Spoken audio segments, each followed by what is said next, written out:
steel-striped wood, hard as iron, and carved in fantastic beasts and birds of unbelievable plumage, panels brought from the lands beyond the Aiel Waste by the sea folk before Arthur Hawkwing was born. Tall arched windows, open now to let in the new green smells, led onto a balcony overlooking her small private garden, where she seldom had time to walk. All that grandeur was in stark contrast to the furnishings Siuan Sanche had brought to the room. The one table and the stout chair behind it were plain, if well polished with age and beeswax, as was the only other chair in the room. That stood off to one side, close enough to be drawn up if she wished a visitor to sit. A small Tyran rug lay in front of the table, woven in simple patterns of blue and brown and gold.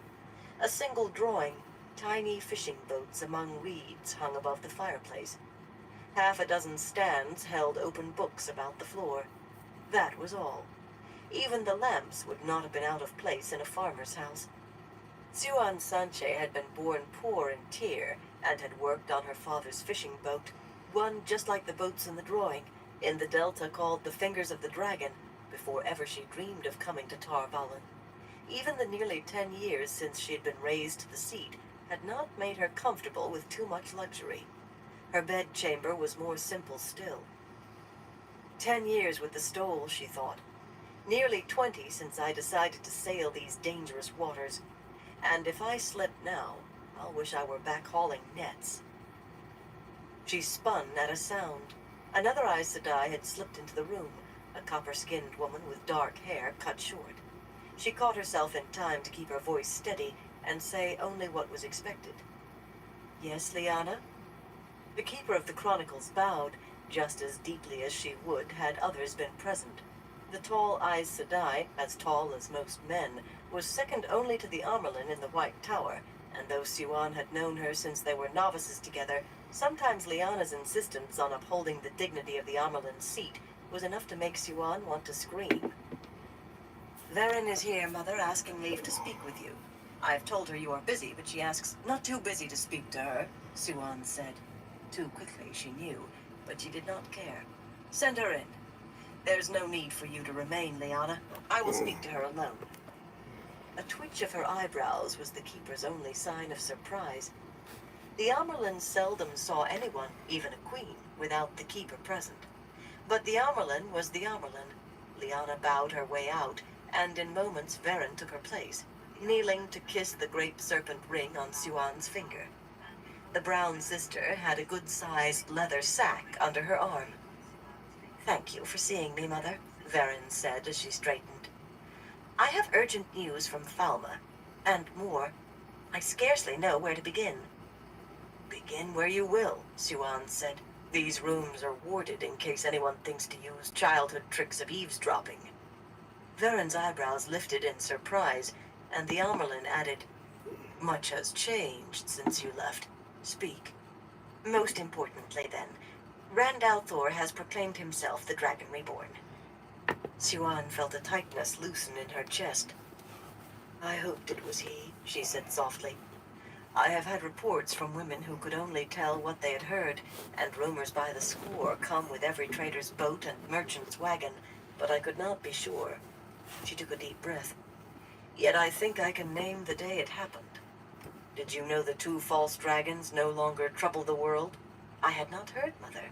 That is good news. Yes. Mazrim time is in the hands of our sisters in Saldaea, and the poor fellow in Haddon Merk, the light have pity on his soul, was taken by the Tyrans and executed on the spot. No one even seems to know what his name was. Both were taken on the same day and according to rumor under the same circumstances. They were in battle and winning when suddenly a great light flashed in the sky and a vision appeared, just for an instant. There are a dozen different versions of what it was, but in both cases the result was exactly the same. The false dragon's horse reared up and threw him. He was knocked unconscious, and his followers cried out that he was dead and fled the field, and he was taken. Some of my reports speak of visions in the sky at Falme. I'll wager a gold mark to a week-old Delta perch. That was the instant Rand al'Thor proclaimed himself. The true dragon has been reborn, Varen said almost to herself. And so the pattern has no room for false dragons anymore. We have loosed the dragon reborn on the world. The light have mercy on us. The Amerlin shook her head irritably. We have done what must be done. And if even the newest novice learns of it, I will be stilled before the next sunrise, if I'm not torn to pieces first. Me and Moiraine and Varen, and likely anyone thought to be a friend of ours as well.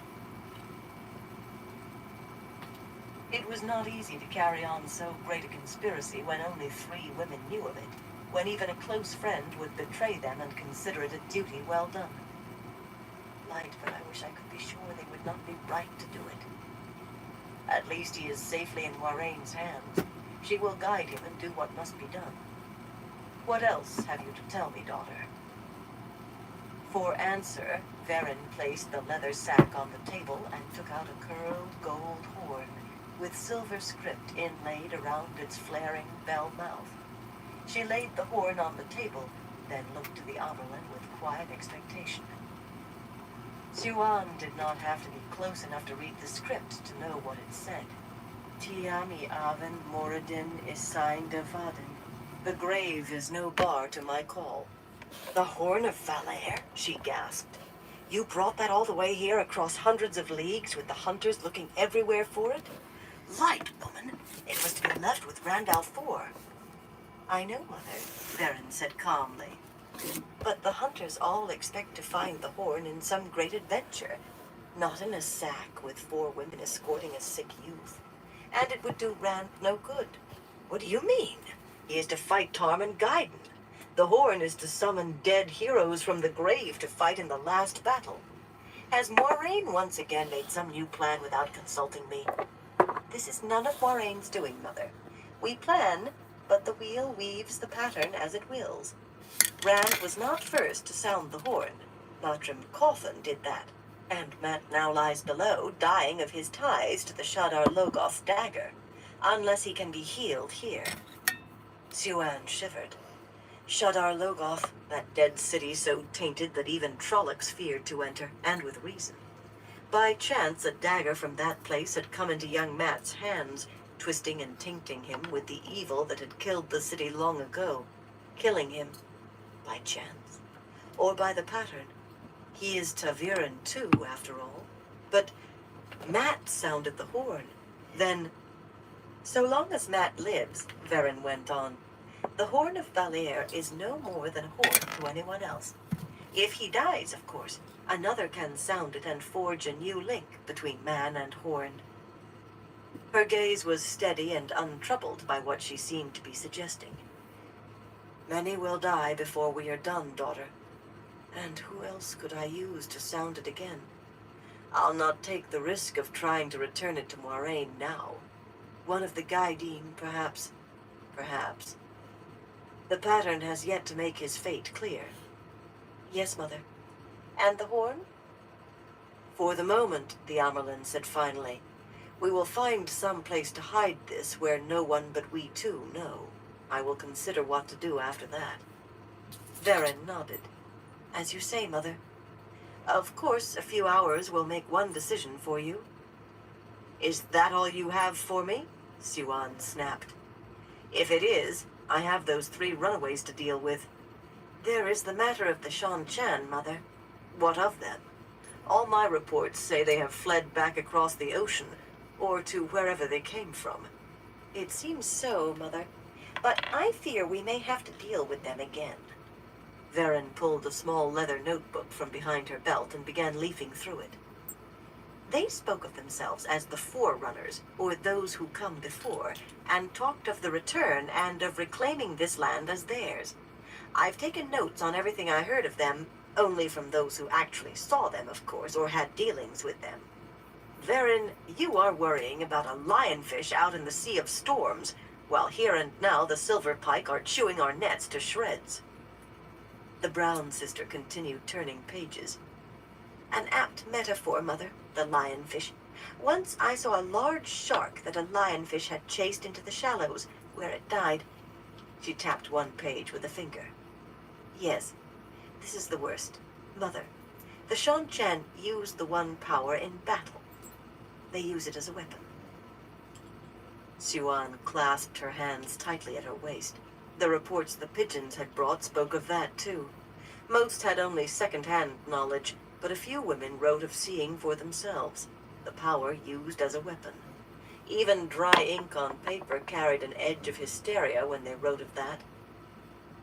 That is already causing us trouble, Varen, and will cause more as the stories spread and grow with the spreading. But I can do nothing about that. I am told these people are gone, daughter. Do you have any evidence otherwise? Well, no, Mother, but until you do, let us deal with getting the silver pike out of our nets before they start chewing holes in the boat, too. With reluctance, Varen closed the notebook and tucked it back behind her belt. As you say, Mother. If I might ask, what do you intend to do to Nynaeve and the other two girls? The Amyrlin hesitated, considering. Before I am done with them, they will wish they could go down to the river and sell themselves for fish bait. It was the simple truth, but it could be taken in more than one way. Now, seat yourself and tell me everything those three have said and done in the time they were with you. Everything. Chapter 13. Punishments. Lying on her narrow bed, Egwene frowned up at the flickering shadows cast on the ceiling by her single lamp. She wished she could form some plan of action, or reason out what to expect next. Nothing came. The shadows had more pattern than her thoughts. She could hardly even make herself worry about Matt, yet the shame she felt at that was small, crushed by the walls around her. It was a stark, windowless room, like all those in the novices' quarters, small and square and painted white, with pegs on one wall for hanging her belongings, the bed built against a second, and a tiny shelf on a third, where in other days she had kept a few books borrowed from the tower library. A washstand and a three-legged stool completed the furnishings.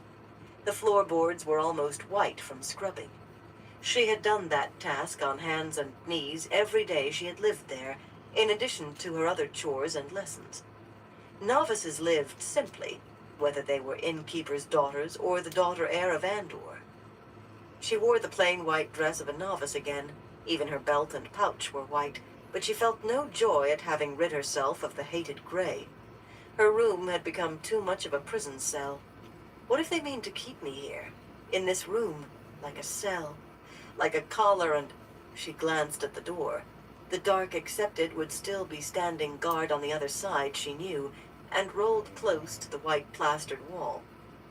Just above the mattress was a small hole, almost invisible unless you knew where to look, drilled through into the next room by novices long ago. Egwene kept her voice to a whisper.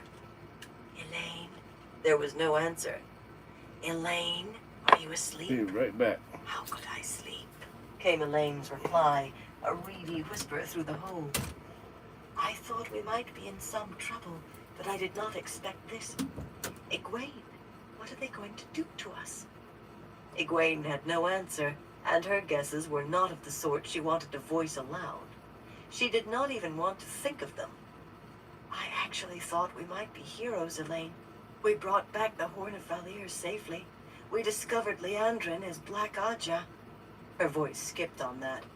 Aes Sedai had always denied the existence of a Black Ajah, an Ajah that served the Dark One, and were known to become angry with anyone who even suggested it was real. But we know it's real. We should be heroes, Elaine. Should and would build no bridges, Elaine said. Light, I used to hate it when my mother said that to me, but it's true. Varen said we mustn't speak of the Horn or Liandrin to anyone but her or the Amyrlin seat. I do not think any of this will work out the way we thought. It is not fair. We've been through so much. You've been through so much. It just is not fair. Varen says, Moiraine says. I know why people think Aes Sedai are puppet masters. I can almost feel the strings on my arms and legs. Whatever they do, it will be what they decide is good for the White Tower, not what is good or fair for us. But you still want to be Aes Sedai, don't you? Egwene hesitated, but there was never any real question as to her answer. Yes, she said, I still do. It is the only way we will ever be safe. But I will tell you this. I'll not let myself be stilled. That was a new thought, voiced as soon as it came to her, but she realized she did not want to take it back. Give up touching the true source? She could sense it there even now, the glow just over her shoulder, the shining just out of sight. She resisted the desire to reach out to it. Give up being filled with the one power, feeling more alive than I ever have before? I won't. Not without a fight. There was a long silence from the other side of the wall. How could you stop it? You may be as strong as any of them now, but neither one of us knows enough yet to stop even one Aes Sedai from shielding us from the source, and there are dozens of them here. Egwene considered. Finally, she said, I could run away. Really run away this time. They would come after us, Egwene. I'm sure they would. Once you show any ability at all, they don't let you go until you've learned enough not to kill yourself, or just die from it. I'm not a simple village girl anymore. I have seen something of the world. I can keep out of Aes Sedai hands if I want to. She was trying to convince herself as much as Elaine. And what if I don't know enough yet? Enough about the world, enough about the power. What if just channeling can still kill me? She refused to think of that. So much I have to learn yet. I won't let them stop me. My mother might protect us, Elaine said. If what that white cloak said is true. I never thought I would hope something like that was the truth. But if it isn't, Mother is just as likely to send us both back in chains. Will you teach me how to live in a village? Egwene blinked at the wall. You will come with me? If it comes to that, I mean. There was another long silence, then a faint whisper. I do not want to be stilled, Egwene. I will not be. I will not be. The door swung open, crashing against the wall, and Egwene sat up with a start.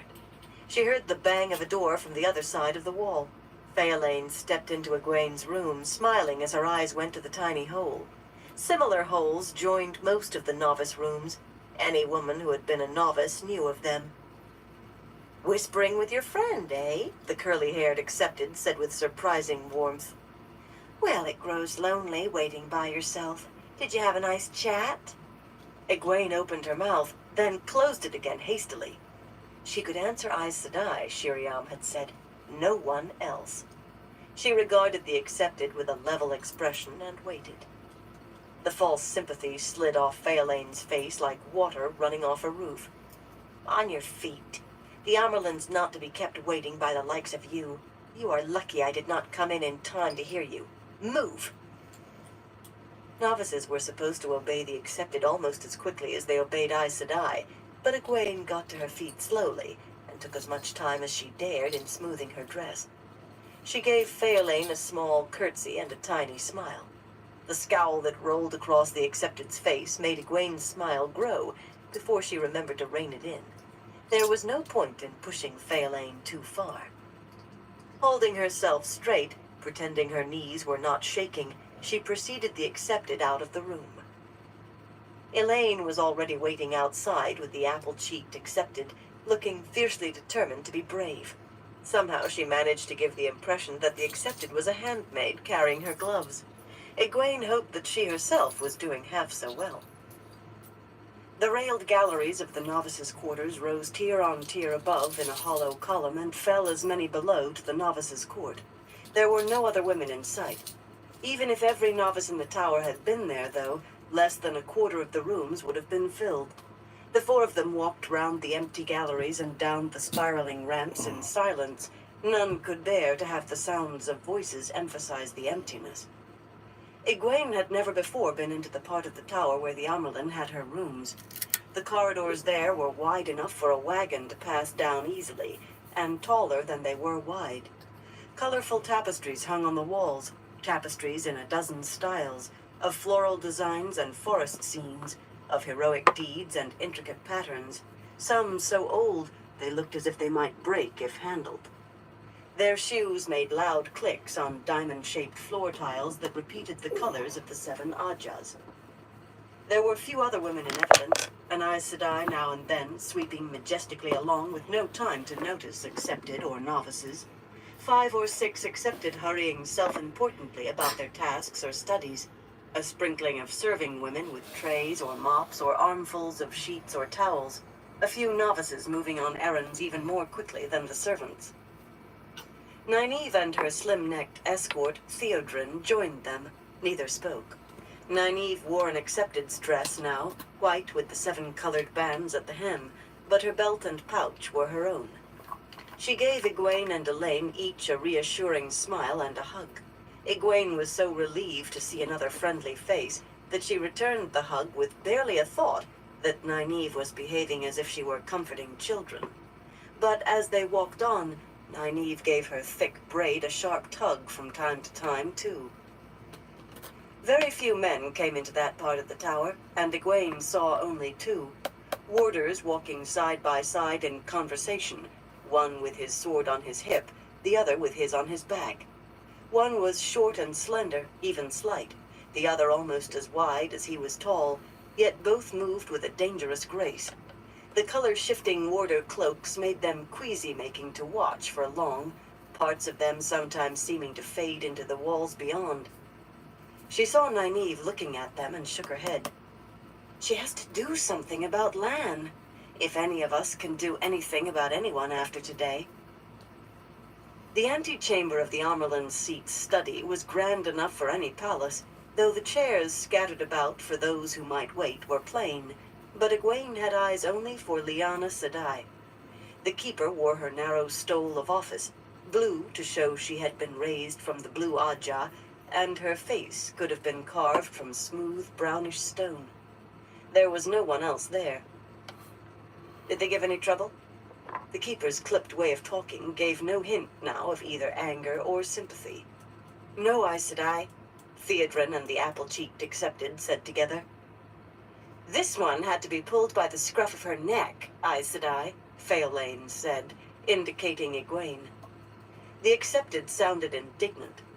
She balks as if she has forgotten what the discipline of the White Tower is. To lead, Lyanna said, is neither to push nor to pull.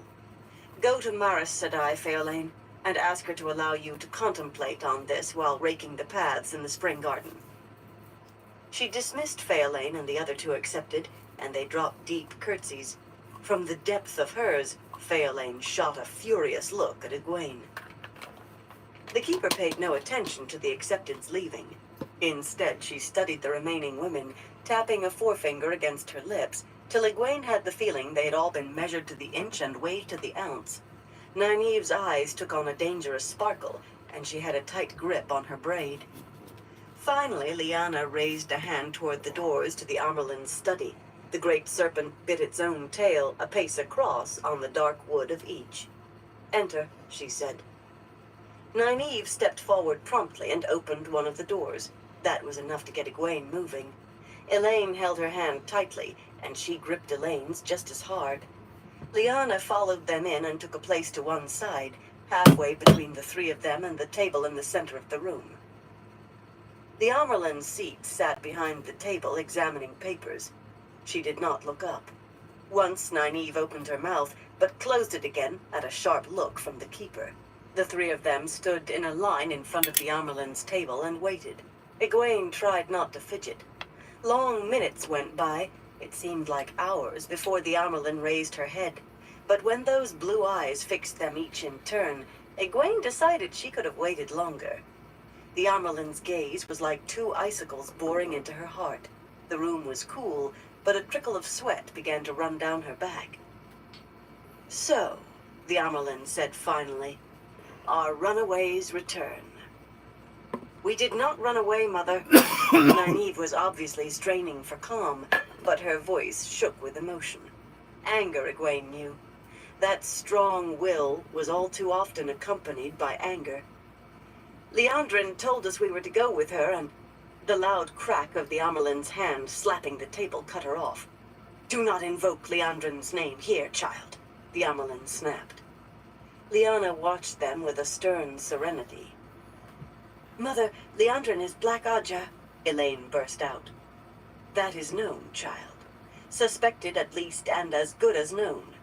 Liandrin left the tower some months ago, and 12 other... Women went with her. None has been seen since. Before they left, they tried to break into the storeroom where the Angreal and Saangreal are kept, and did manage to enter that where the smaller Terangreal are stored. They stole a number of those, including several we do not know the use of. Nynaeve stared at the Amyrlin in horror, and Elaine suddenly rubbed her arms as if she were cold. Egwene knew she was shivering too.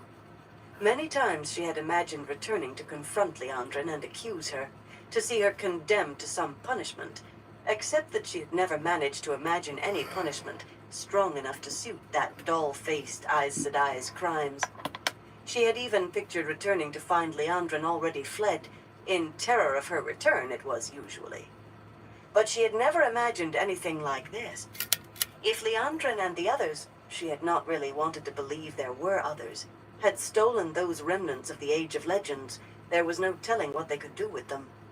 Thank the light they did not get any Saangreal, she thought. The other was bad enough. Saangreal were like Angreal, allowing an Aes Sedai to channel more of the power than she safely could unaided, but far more powerful than Angreal, and rare. Terangreal were something different, existing in greater numbers than either Angreal or Saangreal, though still not powerful. They used the one power rather than hoping to channel it, and no one truly understood it. Many would work only for someone who could channel, needing the actual channeling of the power, while others did what they did for anyone. Where all the Angreal and Saangreal Egwene had ever heard of were small, Terangreal could seemingly be any size. Each had apparently been made for a specific purpose by those Aes Sedai of 3,000 years ago, to do a certain thing, and Aes Sedai since had died trying to learn what. Died, or had the ability to channel burned out of them. There were Sisters of the Brown Ajah who had made Terangreal their life study. Some were in use, if likely not for the purposes they had been made. The stout white rod that the Accepted held while taking the 3 oaths on being raised to Aes Sedai was a Terangreal, binding them to the oaths as surely as if they had been bred in the bone. Another Terangreal was the site of a final test before a novice was raised to the Accepted. There were others, including many no one could make work at all, and many others that seemed to have no practical use.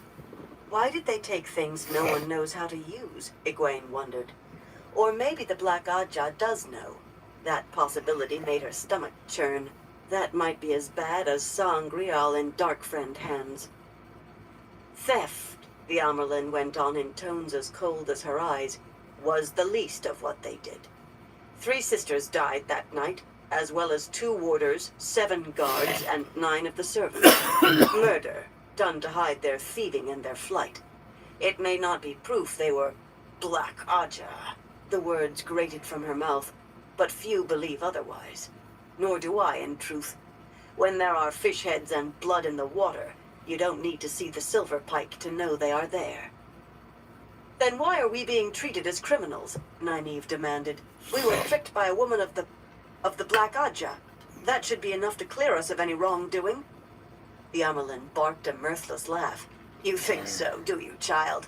It may be your salvation that no one in the tower but Verin, Lyanna, and I even suspects you had anything to do with Liandrin. If that were known, much less the little demonstration you put on for the White Cloaks, no need to look so surprised. Verin told me everything. If it were known you had gone off with Liandrin, the Hall might very well vote for stilling the 3 of you before you could take a breath. That is not fair, Nynaeve said. Lyanna stirred, but Nynaeve went on. It is not right. The Amyrlin stood up. That was all, but it cut Nynaeve short. Egwene thought she was wise to keep quiet. She had always believed Nynaeve was as strong-willed as anyone could be, until she met the woman wearing the striped stole. Please keep your temper, Nynaeve. We might as well be children, babes, facing our mother, and this mother can do far worse than beat us. It seemed to her a way out was being offered in what the Amyrlin had said, but she was not sure what way. Mother, forgive me for speaking, but what do you intend to do to us? Do to you, child? I intend to punish you and Elaine for leaving the tower without permission, and Nynaeve for leaving the city without permission. First, you will each be called to Shiriam Sedai's study, where I've told her to switch you till you wish you had a cushion to sit on for the next week. I have already had this announced to the novices and the accepted." Egwene blinked in surprise. Elaine gave an audible grunt, stiffened her back, and muttered something under her breath. Nynaeve was the only one who seemed to take it without shock. Punishment, whether extra labors or something else, was always between the mistress of novices and whoever was called to her. Those were usually novices, but included the accepted who stepped far enough beyond the bounds. "Shiriam always keeps it between you and her," Egwene thought bleakly. She can't have told everyone, but better than being imprisoned, better than being stilled. "The announcement is part of the punishment, of course," the Amyrlin went on, as if she had read Egwene's mind. "I have also had it announced that you are all three assigned to the kitchens to work with the Scullions until further notice. And I have let it be whispered about that further notice might just mean the rest of your natural lives. Do I hear any objections to any of this?" "No, Mother," Egwene said quickly. Nynaeve would hate scrubbing pots even more than the other. "It could be worse, Nynaeve. Light, it could be so much worse." Nynaeve's nostrils flared, but she gave her head a tight shake. "And you, Elaine," the Amyrlin said. "The daughter heir of Andor is used to gentler treatment." "I want to be Aes Sedai, Mother," Elaine said in a firm voice. The Amyrlin fingered a paper in front of her on the table and seemed to study it for a moment. When she raised her head, her smile was not at all pleasant. "If any of you had been silly enough to answer otherwise, I had something to add to your tally that would have had you cursing your mother for ever letting your father steal that first kiss. Letting yourselves be winkled out of the tower like thoughtless children. Even an infant would never have fallen into that trap. I will teach you to think before you act, or else I'll use you to chink cracks in the water gates."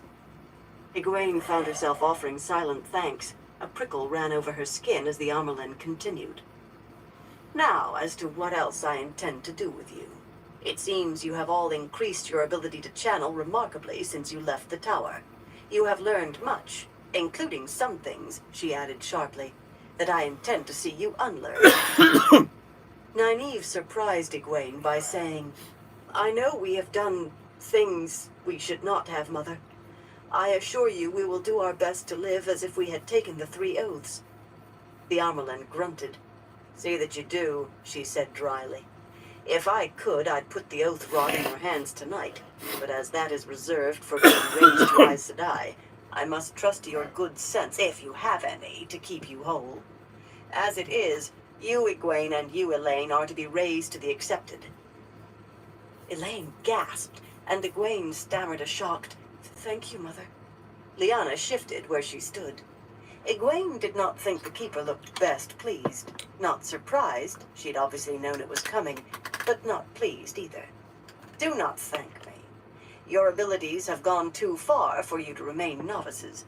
Some will think you should not have the ring, not after what you've done, but the sight of you up to your elbows in greasy pots should mute the criticism. And lest you start thinking it's some sort of reward, remember that the first few weeks as one of the accepted are used to pick the rotting fish out of the basket of good ones. Your worst day as a novice will seem a fond dream compared to the least of your studies over the next weeks. I suspect that some of the sisters who teach you will make your trials even worse than they strictly must be, but I don't believe you will complain, will you?" "I can learn," Egwene thought. "Choose my own studies. I can learn about the dreams, learn now to—" The Amyrlin's smile cut off her train of thought. That smile said nothing the sisters could do to them would be worse than it needed to be, if it left them alive. Nynaeve's face was a mixture of deep sympathy and horrified remembrance of her own first week as one of the accepted. The combination was enough to make Egwene swallow hard.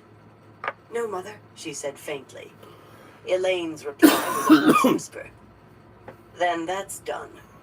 Your mother was not at all pleased by your disappearance, Elaine." "She knows," Elaine squeaked. Lyanna sniffed, and the Amyrlin arched an eyebrow, saying, "I could hardly keep it from her. You missed her by less than a month, which may be as well for you. You might not have survived that meeting. She was mad enough to chew through an oar at you, at me, at the White Tower. I can imagine, Mother, Elaine said faintly. I don't think you can, child. You may have ended a tradition that began before there was an Andor, a custom stronger than most laws. Morghese refused to take Elida back with her. For the first time ever, the Queen of Andor does not have an Aes Sedai advisor. She demanded your immediate return to Caemlyn as soon as you were found. I convinced her it would be safer for you to train here a little longer. She was ready to remove your two brothers from their training with the Warders, too. They talked their way out of that themselves. I still do not know how. Elaine seemed to be looking inward, perhaps seeing Morghese in all her anger. She shivered. Gawain is my brother, she said absently. Galad is not. Do not be childish, the Amyrlin told her. Sharing the same father makes Galad your brother too, whether or not you like him. I will not allow childishness out of you, girl. A measure of stupidity can be tolerated in a novice. It is not allowed in one of these. Yes, Mother, Elaine said glumly. The Queen left a letter for you with Shiriam. Aside from giving you the rough side of her tongue, I believe she states her intention of bringing you home as soon as it is safe for you. She is sure that in a few more months at most you will be able to channel without risking killing yourself. But I want to learn, Mother. The iron had returned to Elaine's voice. I want to be Aes Sedai. The Amyrlin's smile was even grimmer than her last. As well as you do, child, because I have no intention of letting Morghese have you. You have the potential to be stronger than any Aes Sedai in 1,000 years, and I will not let you go until you achieve the shawl as well as the ring. Not if I have to grind you into sausage to do it. I will not let you go. Do I make myself clear? Yes, Mother. Elaine sounded uneasy, and Egwene did not blame her. Caught between Morghese and the White Tower, like a towel between two dogs, caught between the Queen of Andor and the Amyrlin seat. If Egwene had ever envied Elaine her wealth and the throne she would one day occupy, at that moment she surely did not. The Amyrlin said briskly, Lyanna, take Elaine down to Shiriam's study. I have a few words yet to say to these other two. Words I do not think they will enjoy hearing. Egwene exchanged startled looks with Nynaeve. For a moment, worry dissolved the tension between them. What does she have to say to us and not to Elaine? She wondered. I do not care, so long as she does not try to stop me learning. But why not Elaine, too? Elaine grimaced at the mention of the Mistress of Novice's study, but she drew herself up as Lyanna came to her side. As you command, Mother, she said formally, lowering herself in a perfect curtsy, skirts sweeping wide. So shall I obey. She followed Lyanna out with her head held high. Chapter 14. The Bite of the Thorns. The Amyrlin seat did not speak at once. She walked to the tall, arched windows and looked out across the balcony at the garden below, hands clasped tightly behind her. Minutes went by before she spoke, still with her back to the two of them. I have kept the worst of it from getting out. But how long will that last? The servants do not know of the stolen ter'angreal, and they do not connect the deaths with Liandrin and the others leaving. It was not easy to manage that, gossip being what it is. They believed the deaths were the work of Dark Friends, and so they were. Rumors are reaching the city too, that Dark Friends got into the tower, that they did murder. There was no way to stop that. It does our reputation no good, but at least it is better than the truth. At least none outside the tower and few inside know Aes Sedai were killed. Dark Friends in the White Tower. Fall. I've spent my life denying that. I will not let them be here. I will hook them and gut them and hang them out in the sun to dry. Nynaeve gave Egwene an uncertain look, half as uncertain as Egwene felt, then took a deep breath. Mother, are we to be punished more, beyond what you've already sentenced us to? The Amyrlin looked over her shoulder at them. Her eyes were lost in shadow. Punished more? You might well say that. Some will say I've given you a gift, raising you. Now feel the real bite of that rose's thorns. She strode briskly back to her chair and sat down, then seemed to lose her urgency again, or to gain uncertainty. To see the Amerlin look uncertain made Egwene's stomach clench. The Amerlin's seat was always sure, always serenely centered on her path. The Amerlin was strength personified. For all her own raw power, the woman on the other side of the table had the knowledge and experience to wind her around a spindle. To see her suddenly wavering, like a girl who knew she had to dive headfirst into a pond, without any idea of how deep it was, or whether there were rocks or mud on the bottom, to see that chilled Egwene right to her core. What does she mean, the real bite of the thorns? Bite? What does she mean to do to us? Fingering a carved black box on the table in front of her, the Amerlin peered at it as if looking at something beyond. "It is a question of who I can trust," she said softly. "I should be able to trust Lyanna and Shiriam at least, but do I dare? Verin?" Her shoulders shook with a quick, silent laugh. "I already trust Verin with more than my life, but how far can I take it? Moiraine?" She was silent for a moment. "I have always believed I could trust Moiraine." Egwene shifted uneasily. How much did the Amerlin know? It was not the kind of thing she could ask, not of the Amerlin's seat. "Do you know that a young man from my village, a man I used to think I'd marry one day, is a dragon reborn? Do you know 2 of your Aes Sedai are helping him?" At least she was sure the Amerlin did not know she had dreamed of him last night, running from Moiraine. She thought she was sure. She kept silent. "What are you talking about?" Nynaeve demanded.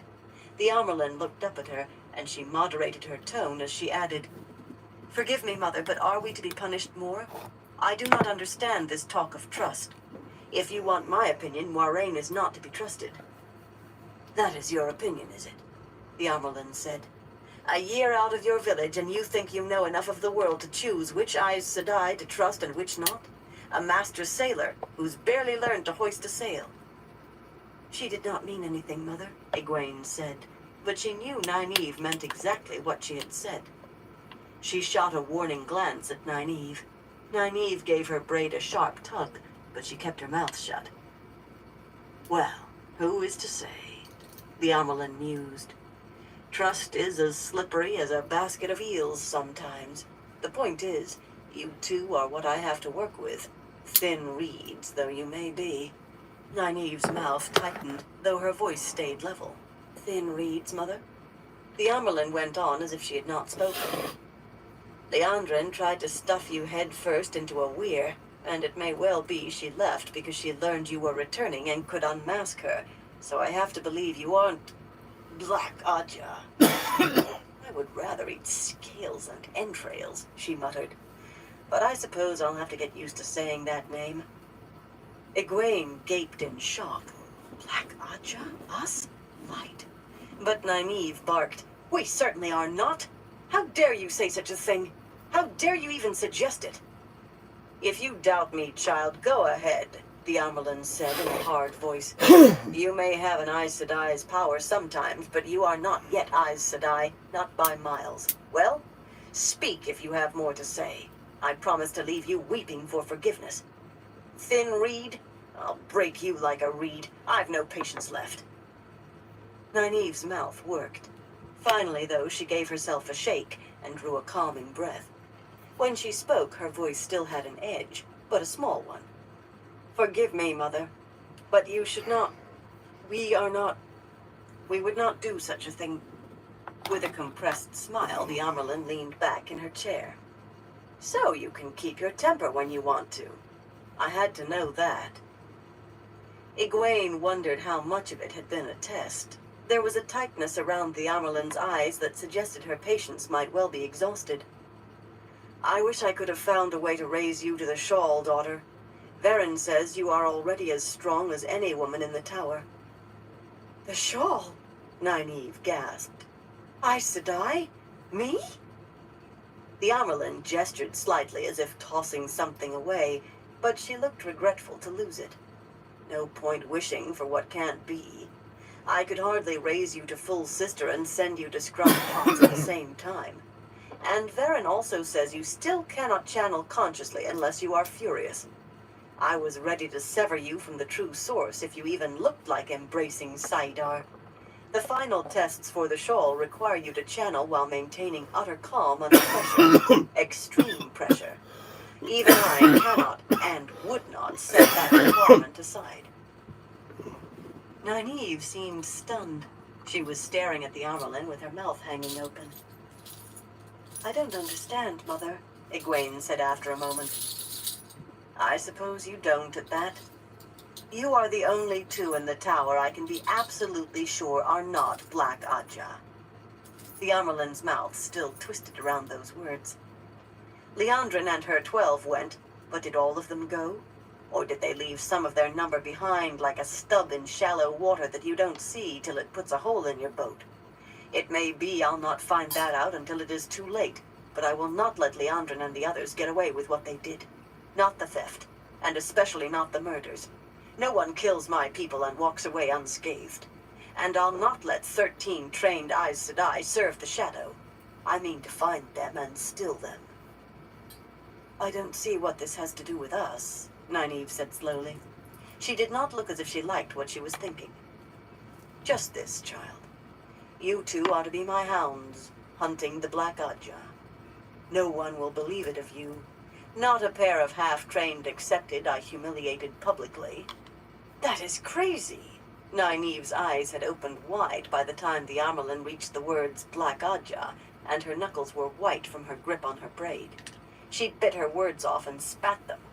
They are all full Aes Sedai. Egwene hasn't even been raised to accepted yet. And you know I cannot channel enough to light a candle unless I am angry, not of my own free will. What chance would we have? Egwene nodded agreement. Her tongue had stuck to the roof of her mouth. Hunt the Black Ajah? I'd rather hunt a bear with a switch. She's just trying to scare us, to punish us more. She has to be. If that was what the Amyrlin was trying, she was succeeding all too well. The Amyrlin was nodding, too. Every word you say is true. But each of you is more than a match for Liandrin in sheer power, and she is the strongest of them. Yet they are trained, and you are not. And you, Nynaeve, do have limitations as yet. But when you don't have an oar, my child, any plank will do to paddle the boat ashore. But I would be useless, Egwene blurted. Her voice came out as a squeak, but she was too afraid to be ashamed. She means it. Oh, Light, she means it. Liandrin gave me to the Shan-Chan, and now she wants me to hunt 13 like her? My studies, my lessons, working in the kitchens. Anaya said I will surely want to continue testing me to see if I'm a dreamer. I'll barely have time left over to sleep and eat. How can I hunt anything? You will have to find the time, the Amyrlin said, cool and serene once more, as if hunting the Black Ajah were no more than sweeping a floor. As one of the accepted, you choose your own studies within limits and the times for them. And the rules are a little easier for accepted. A little easier. They must be found, child. Egwene looked to Nynaeve, but what Nynaeve said was, why is Elaine not part of this? It can't be because you think she is Black Ajah. Is it because she is daughter heir of Andor? A full net on the first cast, child. I would make her one of you if I could, but at the moment Morghese gives me enough problems as it is. When I have her combed and curried and prodded back on the proper path, perhaps Elaine will join you. Perhaps then. Then leave Egwene out too, Nynaeve said. She is barely old enough to be a woman. I will do your hunting for you. Egwene made a sound of protest. I am a woman. But the Amyrlin spoke before her. I am not setting you out as bait, child. If I had 100 of you, I would still not be happy. But there are only you 2, so 2 I will have. Nynaeve, Egwene said, I do not understand you. Do you mean you want to do this? It isn't that I want to, Nynaeve said wearily. But I'd rather hunt them than sit wondering if the Aes Sedai teaching me is really a dark friend. And whatever they are up to, I do not want to wait until they're ready to find out what it is. The decision Egwene came to twisted her stomach. Then I will do it too. I don't want to sit wondering and waiting any more than you do. Nynaeve opened her mouth, and Egwene felt a flash of anger. It was such a relief after fear. And don't you dare say I'm too young again. At least I can channel when I want to, most of the time. I am not a little girl anymore, Nynaeve. Nynaeve stood there, jerking on her braid and not saying a word. Finally, the stiffness drained out of her. You are not, are you?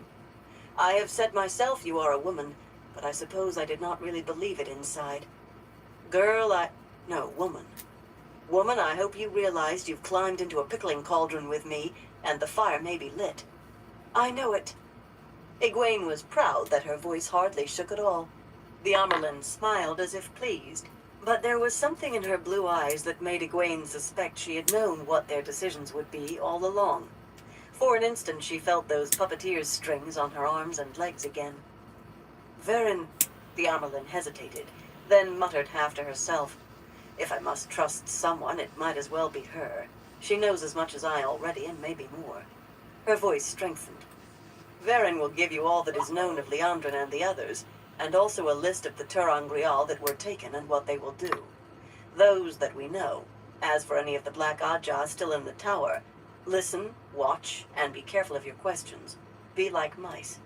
If you have even a suspicion, report it to me. I will keep an eye on you myself. No one will think that strange, given what you're being punished for. You can make your reports when I look in on you. Remember, they have killed before. They could easily kill again. That's all very well, Nynaeve said. But we will still be accepted, and it is Aes Sedai we're after. Any full sister can tell us to go about our business, or send us off to do her laundry, and we will have no choice but to obey. There are places accepted are not supposed to go, things we're not supposed to do. Light. If we were sure a sister was Black Ajah, she could tell the guards to lock us in our rooms and keep us there, and they would do it. They certainly would not take the word of an accepted over that of an Aes Sedai. For the most part, the Amyrlin said, you must work within the limitations of the accepted. The idea is for no one to suspect you. But she opened the black box on her table, hesitated, and looked at the other two women as if still unsure she wanted to do this, then took out a number of stiff folded papers. Sorting through them carefully, she hesitated again, then chose out two. The remainder she shoved back into the box, and handed those two to Egwene and Nynaeve. Keep these well hidden. They are for an emergency only. Egwene unfolded her thick paper. It held writing in a neat round hand, and was sealed at the bottom with the white flame of Tar Valon. What the bearer does is done at my order and by my authority. Obey and keep silent at my command. Siuan Sanche, Watcher of the Seals, Flame of Tar Valon, the Amyrlin's seat. I could do anything with this, Nynaeve said in a wondering voice. Order the guards to march. Command the warders. She gave a little laugh. I could make a warder dance with this. Until I found out about it, the Amyrlin agreed dryly. Unless you had a very convincing reason, I'd make you wish Liandrin had caught you. I didn't mean to do any of that, Nynaeve said hastily.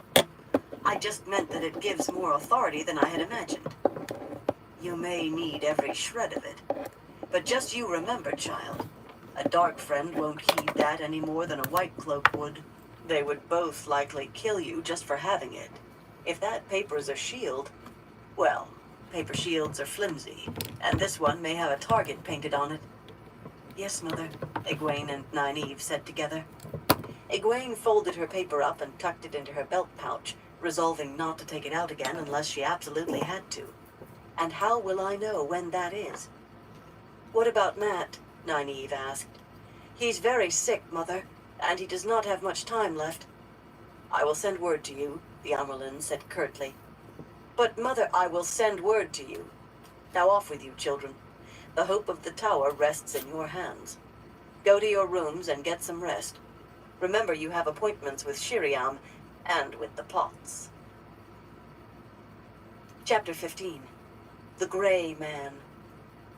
Outside the Amyrlin seat's study, Egwene and Nynaeve found the corridors empty except for an occasional serving woman hurrying about her duties on soft-slippered feet.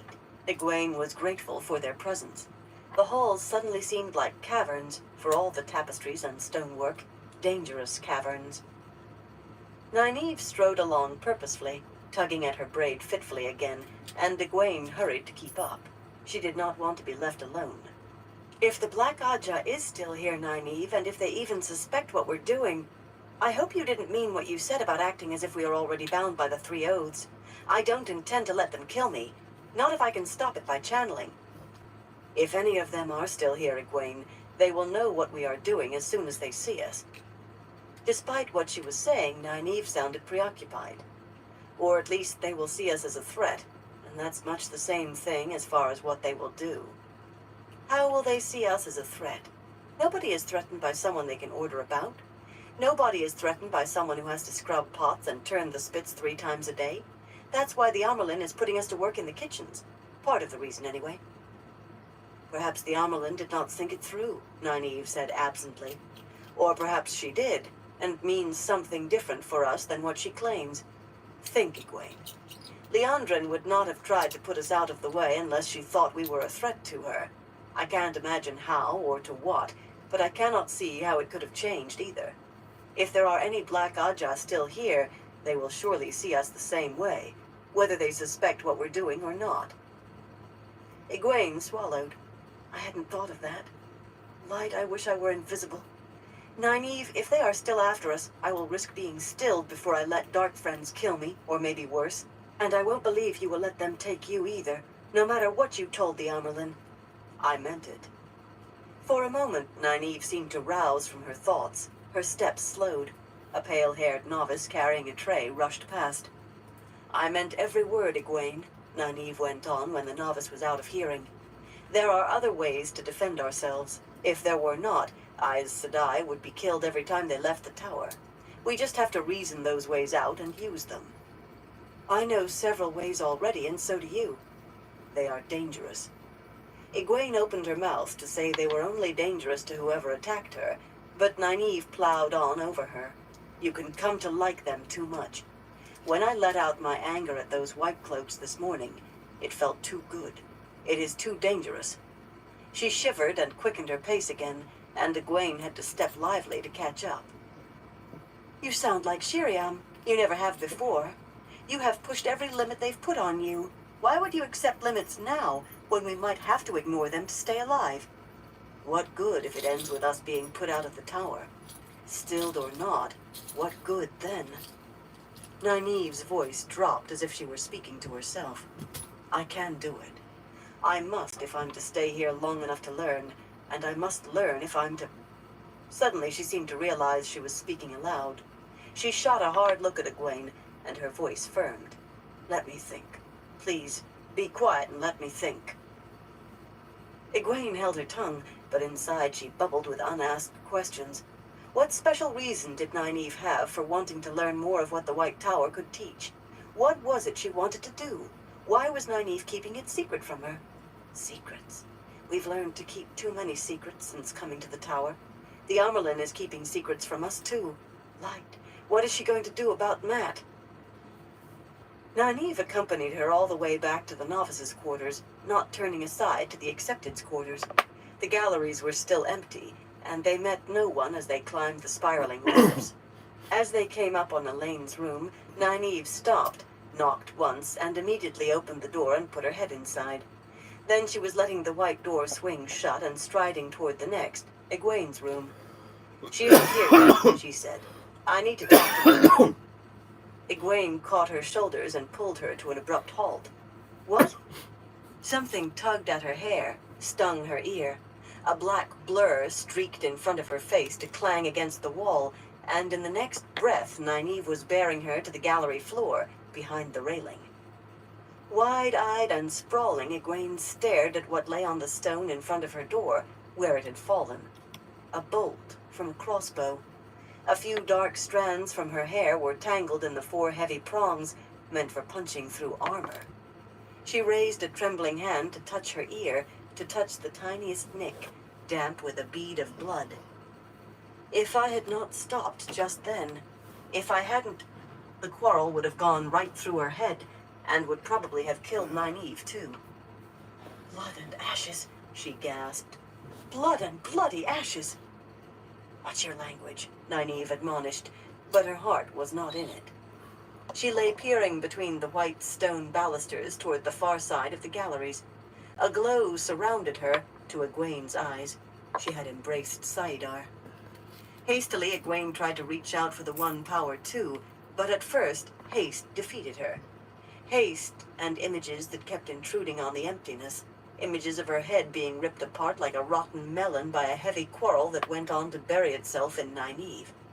She took a deep breath and tried again, and finally the rose floated in nothingness, open to the true source, and the power filled her. She rolled onto her stomach to peer through the railing beside Nynaeve.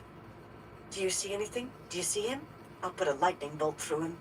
She could feel it building, pressing on her to loose it. "It is a man, isn't it?" She could not imagine a man coming into the novice's quarters, but it was impossible to picture a woman carrying a crossbow through the tower. "I don't know." Quiet anger filled Nynaeve's voice. Her anger was always at its worst when she grew quiet with it. "I thought I saw... yes, there." Egwene felt the power pulse in the other woman, and then Nynaeve was unhurriedly getting to her feet, brushing at her dress as if there were nothing more to worry about. Egwene stared at her. "What? What did you do, Nynaeve?" "Of the 5 powers," Nynaeve said in a lecturing tone, faintly mocking, "air, sometimes called wind, is thought by many to be of the least use. This is far from true." She finished with a tight laugh. "I told you there were other ways to defend ourselves. I used air, to hold him with air. If it is a he, I could not see him clearly. A trick the Amyrlin showed me once, though I doubt she expected me to see how it was done. Well, are you going to lie there all day?" Egwene scrambled up to hurry after her around the gallery. Before long, a man did come into sight around the curve, dressed in plain brown breeches and coat. He stood facing the other way, balanced on the ball of one foot, with the other hanging in mid-air as if he had been caught in the middle of running. The man would feel as if he were buried in thick jelly, yet it was nothing but air stiffened around him. Egwene remembered the Amyrlin's trick, too, but she did not think she could duplicate it. Nynaeve only had to see a thing done once to know how to do it herself. When she could manage to channel it all, of course. They came closer, and Egwene's melding with the power vanished in shock. The hilt of a dagger stood out from the man's chest. His face sagged, and death had already filmed his half-closed eyes. He crumpled to the gallery floor as Nynaeve loosed the trap that had held him. He was an average-appearing man of average height and average build. Christopher, With how you features so doing? ordinary, Egwene did not think she would have noticed him in a group of 3. She only studied him a moment, though, before realizing that something was missing. Hope you're doing good, Chris.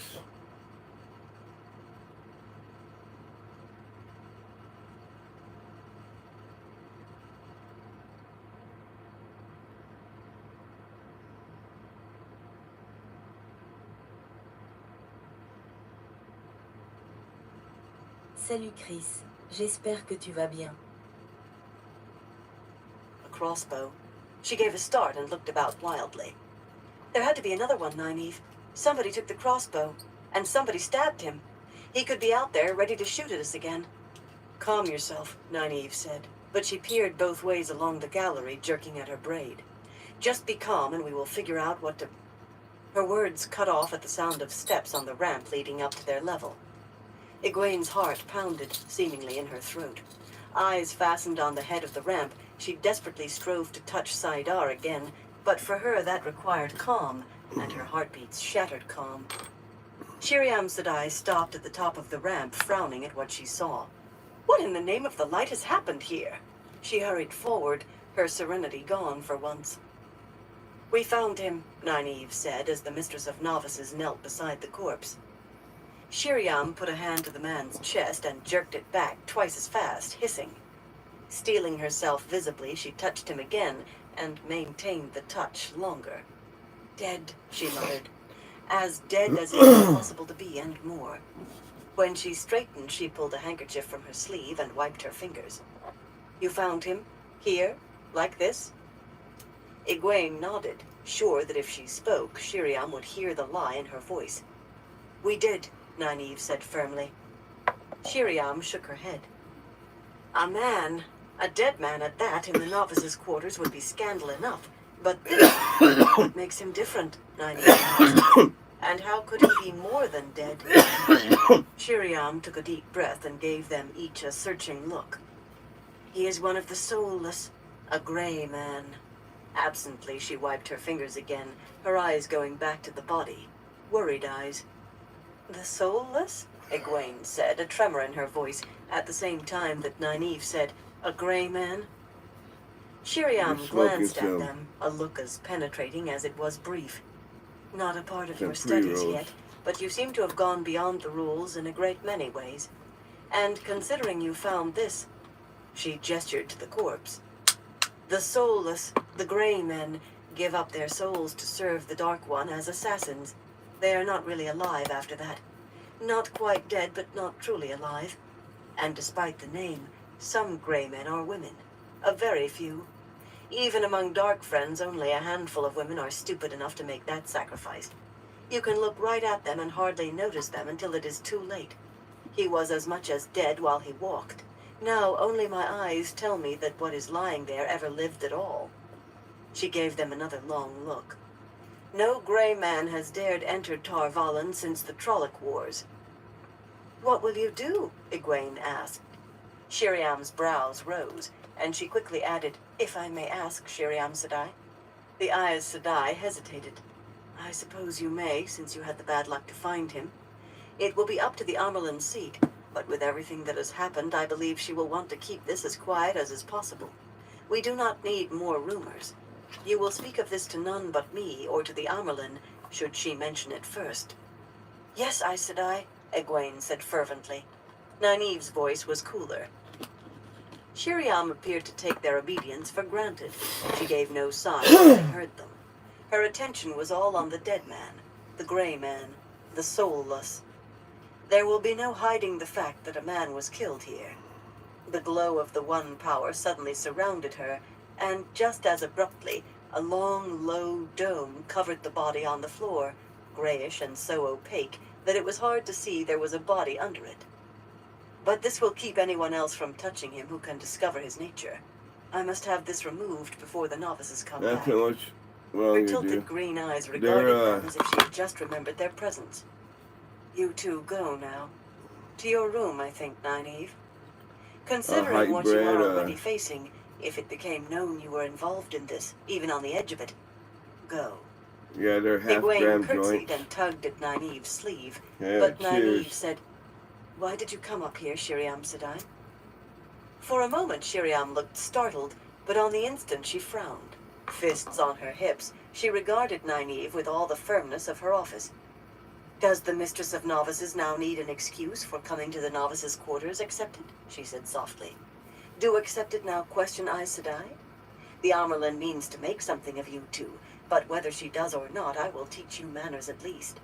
Now the pair of you go, before I haul you down to my study, and not for the appointment the Amyrlin seat has already set for you. A sudden thought came to her. Forgive me, Shiriam Sedai, she said quickly, but I must fetch my cloak. I feel cold. She rushed away around the gallery before the Aes Sedai could speak. If Shiriam found that crossbow bolt in front of her door, there would be too many questions. No pretending they had only found the man, that he had no connection to her then. But when she reached the door to her room, the heavy bolt was gone. Only the jagged chip in the stone beside the door said it had ever been there. Egwene's skin crawled. How could anyone take it without one of us seeing? Another gray man. She had embraced Saidar before she knew it, only the sweet flow of the power inside her telling her what she had done. Even so, it was one of the hardest things she had ever done, opening that door and going into her room. There was no one there.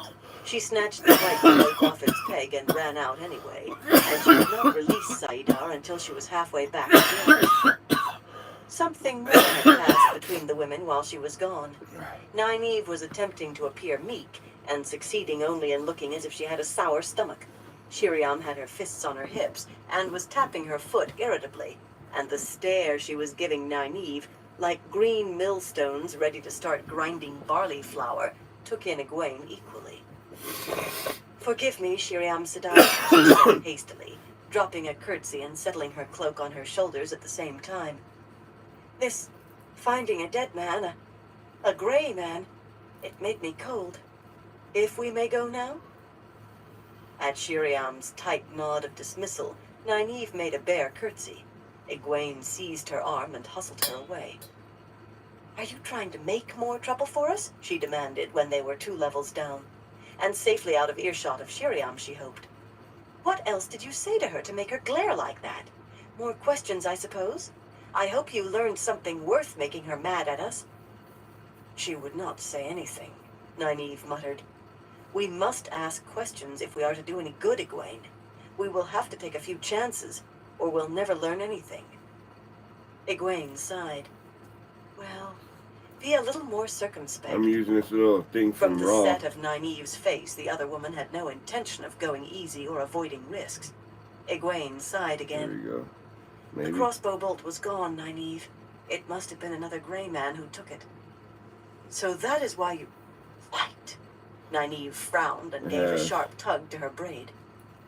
After a time, Egwene said, What was that she did to cover the body? She did Made not so you want to could think shed of it. it as a gray man. That reminded her there was another one out there. She did not want to think of anything at all right then. Set it on like that, Air, or Nynaeve replied. She used air. A neat trick, and I think I Also see how to make using- something useful with it. The use of the 1 power was divided into the 5 powers. Air, fire, water, and spirit. Different talents require different combinations of the 5 powers. I don't understand some of the ways the 5 powers are combined. Take healing. I can see why it requires spirit I and like maybe it just air, but 'cause. why water? Nynaeve rounded on her.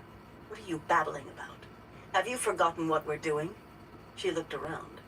They had reached the Accepted's quarters, a stack of galleries lower than the Novices' quarters, surrounding a garden rather than a court.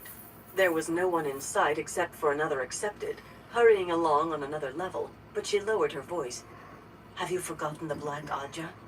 I'm trying to forget it, Egwene said fiercely. For a little while, anyway. I am trying to forget that we just left a dead man. I'm trying to forget that he almost killed me, and that he has a companion who might try it again. She touched her ear. The drop of blood had dried, but the nick still hurt. We are lucky we aren't both dead right now. Nynaeve's face softened, but when she spoke, her voice held something of the time when she had been the wisdom of Emond's Field, saying words that had to be said for someone's own good. Remember that body, Egwene. Remember that he tried to kill you, kill us. Remember the Black Ajah.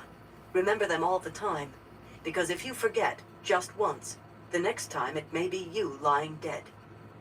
I know, Egwene sighed, but I do not have to like it. Did you notice what Shiriam did not mention? No, what? She never wondered who stabbed him. Now come on. My room is just down here and you can put your feet up while we talk. Chapter 16. Hunters 3. Nynaeve's room was considerably larger than the novice rooms. She had a real bed, not one built into the wall, 2 ladder-back armchairs instead of a stool, and a wardrobe for her clothes. The furnishings were all plain, suitable for a middling successful farmer's house, but compared to the novices, the Accepted lived in luxury. There was even a small rug, woven with scrolls of yellow and red on blue. The room was not empty when Egwene and Nynaeve entered. Elaine stood in front of the fireplace, arms crossed beneath her breasts and eyes red at least partly from anger. 2 tall young men sprawled in the chairs, all arms and legs. One, with his dark green coat undone to show a snowy shirt, shared Elaine's blue eyes and red gold hair, and his grinning face marked him plainly as her brother. The other, Nynaeve's age, and with his gray coat neatly buttoned, was slender and dark of hair and eye. He rose all sure confidence and lively muscled grace when Egwene and Nynaeve came in. He was, Egwene thought not for the first time, the most handsome man she had ever seen. His name was Galad. It is good to see you again, he said, taking her hand. I have worried much over you. We have worried much. Her pulse quickened, and she took back her hand before he should feel it. Thank you, Galad, he murmured. Light, but he is beautiful. She told herself to stop thinking that way. It was not easy. She found herself smoothing her dress, wishing he were seeing her in silk, instead of this plain white wool. Perhaps even one of those Damani dresses Min had told her of. The ones that clung and seemed so thin, you thought they must be transparent, even though they were not. She flushed furiously and banished the image from her mind, willed him to look away from her face. It did not help that half the women in the tower, from scullery maids to Aes Sedai themselves, looked at him as if they had the same thoughts. It did not help that his smile seemed for her alone. In fact, his smile made it worse. Light, if he even suspected what I was thinking, I'd die. The golden-haired young man leaned forward in his chair. The question is, where have you been? Elaine dodges my questions as if she has a pocket full of figs and doesn't want me to have any. I have told you, Gawain, Elaine said in a tight voice. It is none of your affair. I came here, she added to Nynaeve, because I did not want to be alone. They saw me and followed. They would not take no for an answer. Wouldn't they? Nynaeve said flatly. But it is our affair, sister, Galad said. Your safety is very much our affair. He looked at Egwene and she felt her heart jump. The safety of all of you is very important to me, to us. I'm not your sister, Elaine snapped. If you want company, Gawain told Elaine with a smile, we can do as well as any.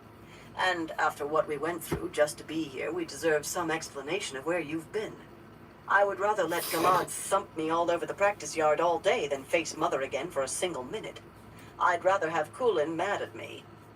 Kulin was master of arms and kept a tight discipline among the young men who came to train at the White Tower, whether they aspired to become warders or just to learn from them. Deny the connection if you will, Galad told Elaine gravely, but it is still there, and Mother put your safety in our hands. Gawain grimaced. She'll have our hides, Elaine, if anything happens to you. We had to talk fast, or she'd have hauled us back home with her. I have never heard of a queen sending her own sons to the headsman, but Mother sounded ready to make an exception if we don't bring you home safely. I am sure, Elaine said, that your fast talk was all for me. None of it was meant to let you stay here studying with the warders. Gawain's face reddened. Your safety was our first concern. Galad sounded as if he meant it, and Egwene was sure he did. We managed to convince Mother that if you did return here, you would need someone to look after you. Look after me? Elaine exclaimed, but Galad went on smoothly. The White Tower has become a dangerous place. There have been deaths, murders, with no real explanations. Even some Aes Sedai have been killed, though they have tried to keep that quiet.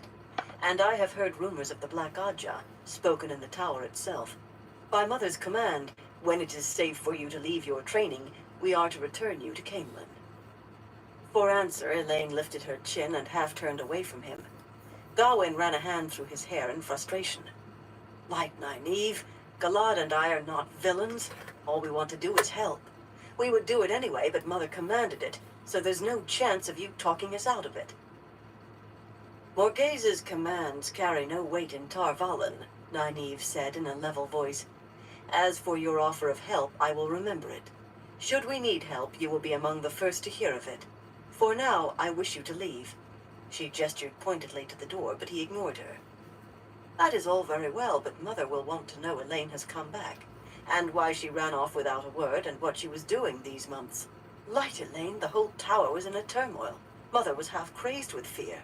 I thought she'd tear the tower down with her bare hands. Elaine's face took on a measure of guilt, and Gawain pressed his advantage. You owe her that much, Elaine. You owe me that much. Burn me, you're being as stubborn as stone. You've been gone for months, and all I know about it is that you've run afoul of Shiriam, and the only reasons I know that much are because you've been crying and you won't sit down. Elaine's indignant stare said he had squandered whatever momentary advantage he might have had. Enough, Nynaeve said. Galad and Gawain opened their mouths. She raised her voice. I said enough. She glared at them until it was clear their silence would hold, then went on. Elaine owes the two of you nothing. Since she chooses to tell you nothing, that is that. Now this is my room, not the common room of an inn, and I want you out of it. But Elaine, Gawain began at the same time that Galad said, we only want... Nynaeve spoke loudly enough to drown them out. I doubt you asked permission to enter the Accepted's quarters. They stared at her, looking surprised. I thought not. You will be out of my room, out of my sight, before I count 3, or I will write a note to the Master of Arms about this. Kulin Gaiden has a much stronger arm than Shiriam Sadai, and you may be assured that I will be there to see he makes a proper job of it. Nynaeve, you wouldn't, Gawain began worriedly, but Galad motioned him to silence and stepped closer to Nynaeve. Her face kept its stern expression, but she unconsciously smoothed the front of her dress as he smiled down at her. Egwene was not surprised. She did not think she had met a woman outside the Red Ajah who would not be affected by Galad's smile. I apologize, Nynaeve, for our forcing ourselves on you unwanted, he said smoothly. We will go, of course. But remember that we are here if you need us.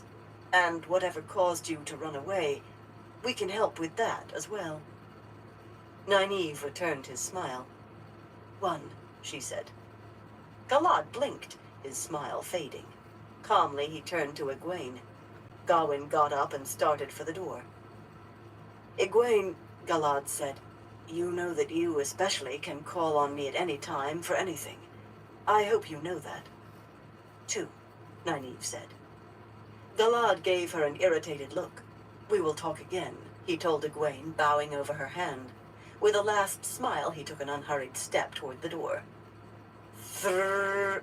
Gawain darted through the door, and even Galad's graceful stride quickened markedly. Read! Nynaeve finished, as the door banged shut behind them. Elaine clapped her hands delightedly. Oh, well done, she said. Very well done. I did not even know men were forbidden the acceptance quarters, too. They aren't, Nynaeve said dryly, but those louts did not know it either. Elaine clapped her hands again and laughed. I'd have let them just leave, Nynaeve added, if Galad had not made such a show of his taking his time about it. That young man has too fair a face for his own good. Egwene almost laughed at that. Galad was no more than a year younger than Nynaeve, if that, and Nynaeve was straightening her dress again. Galad, Elaine sniffed. He'll bother us again, and I do not know whether your trick will work more than once. He does what he sees as right, no matter who it hurts, even himself. Then I will think of something else, Nynaeve said. We can't afford to have them looking over our shoulders all the time. Elaine, if you wish, I can make a salve that will soothe you. Elaine shook her head, then lay down across the bed with her chin in her hands. If Shiriam found out, we would no doubt both have yet another visit to her study to look forward to. You have not said very much, Egwene? Cat got your tongue? Her expression became grimmer. Or perhaps Galad has. Egwene blushed in spite of herself.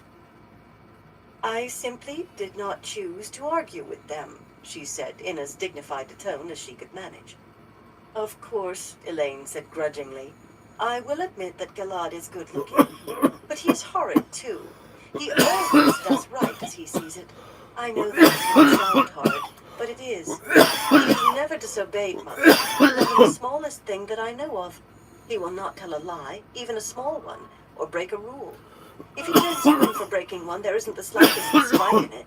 He seems sad you could not live up to his standards, if anything, but that doesn't change the fact that he will turn you in. That sounds uncomfortable, Egwene said carefully, but not horrid. I cannot imagine Galad doing anything horrid. Elaine shook her head, as if in disbelief that Egwene found it so hard to see what was clear to her. If you want to pay attention to someone, try Gawain. He is nice enough most of the time, and he's besotted with you. Gawain? He has never looked at me twice. Of course not, you fool. The way you stare at Galad until your eyes look ready to fall out of your face. Egwene's cheeks felt hot, but she was afraid it might well be true. Galad saved his life when Gawain was a child, Elaine went on. Gawain will never admit he is interested in a woman if Galad is interested in her, but I've heard him talk about you, and I know. He never could hide things from me. That is nice to know, Egwene said, then laughed at Elaine's grin. Perhaps I can get him to say some of those things to me instead of you. You could choose Green Ajah, you know. Green sisters sometimes marry. Gawain truly is besotted, and you would be good for him. Besides, I would like to have you for a sister." "If you two are finished with girlish chatter," Nynaeve cut in, "there are important matters to talk about." "Yes," Elaine said. "Such as what the Amerlin seat had to say to you after I left." "I would rather not talk about that," Egwene said awkwardly. She was not like lying to Elaine. She did not say anything that was pleasant. Elaine gave a sniff of disbelief. "Most people think I get off easier than the others because I'm the daughter heir of Andor. The truth is that if anything, I catch it harder than the rest because I'm daughter heir. Neither of you did anything I did not. And if the Amerlin had harsh words for you, she would have twice as harsh for me.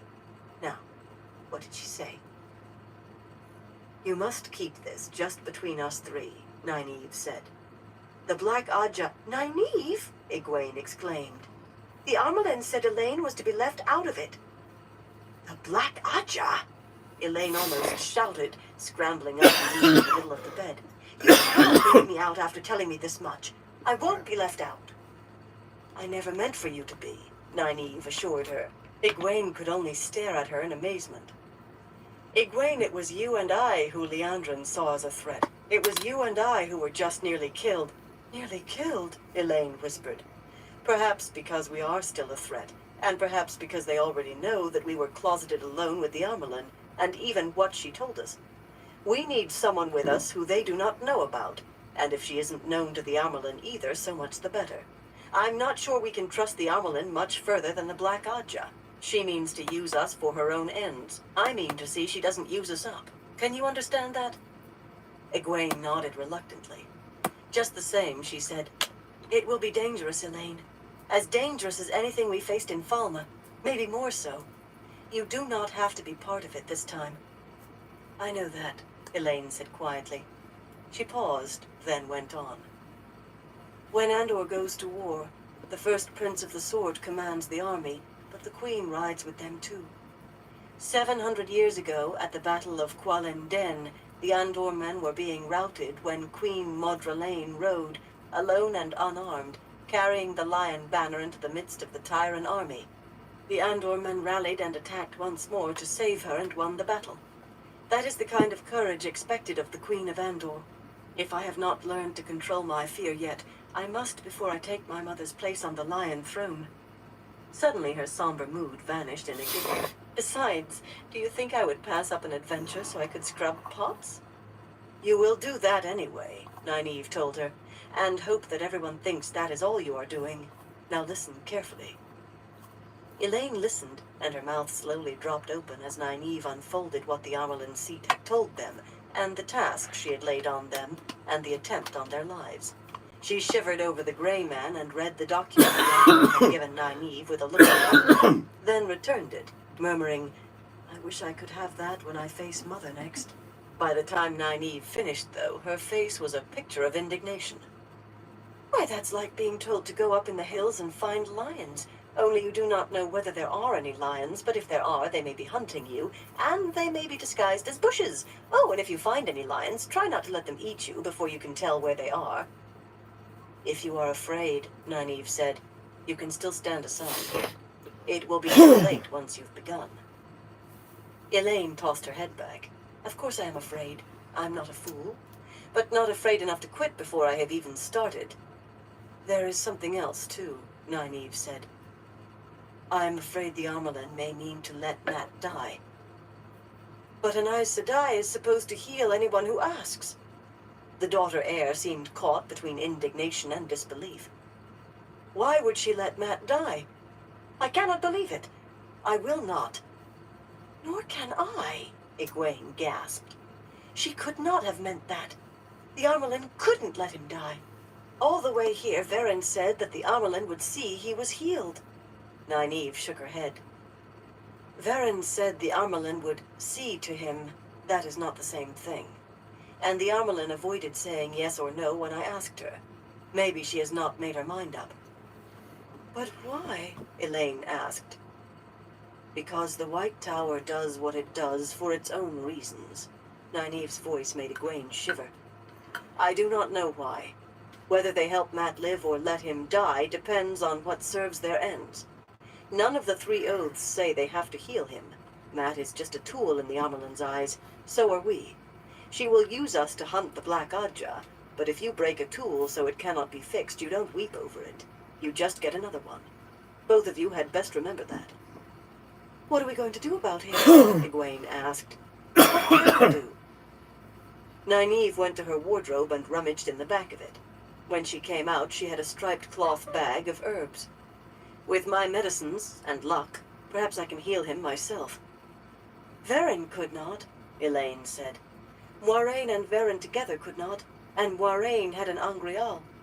Nynaeve, if you draw too much of the one power, you could burn yourself to a cinder. Or just still yourself if you are lucky, if you can call that luck. Nynaeve shrugged. They keep telling me I have the potential to be the most powerful Aes Sedai in 1,000 years. Perhaps it is time to find out whether they are right. She gave a tug to her braid. It was plain that however brave Nynaeve's words, she was afraid. But she won't let Matt die, even if it means risking death herself. They keep saying we're all 3 so powerful, or will be.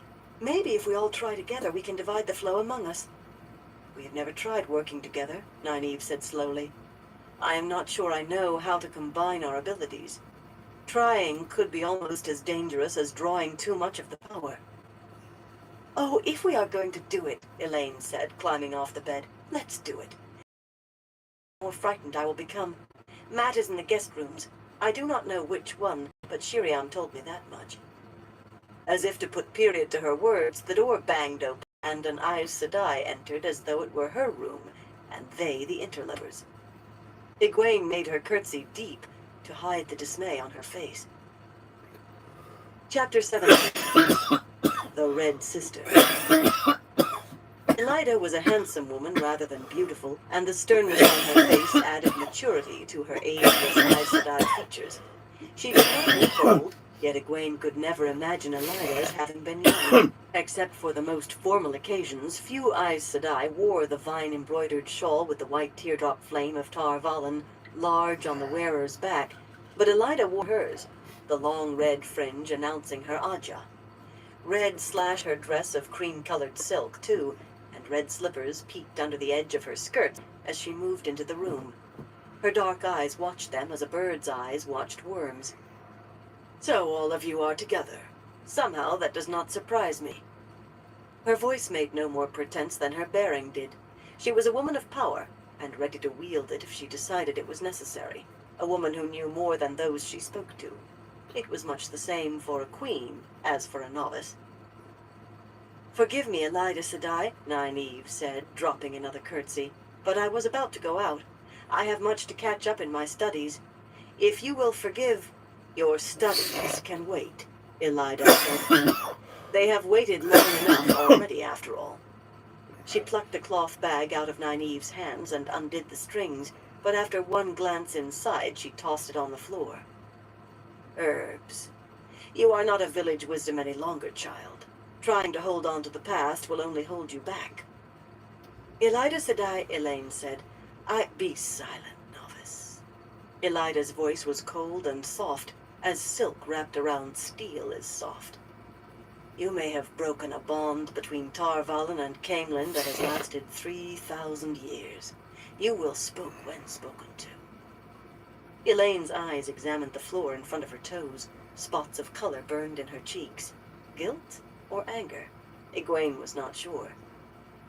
Ignoring them all, Elaida sat down in one of the chairs, carefully arranging her skirts. She made no gesture for the rest of them to sit. Nynaeve's face tightened, and she began giving sharp little tugs to her braid. Egwene hoped she would keep her temper well enough not to take the other chair without permission. When Elaida had settled herself to her own satisfaction, she studied them for a time in silence, her face unreadable. At last she said, Did you know that we have the Black Adja among us? Egwene exchanged startled glances with Nynaeve and Elaine. We were told, Nynaeve said cautiously. Elaida Sedai, she added after a pause. Elaida arched an eyebrow.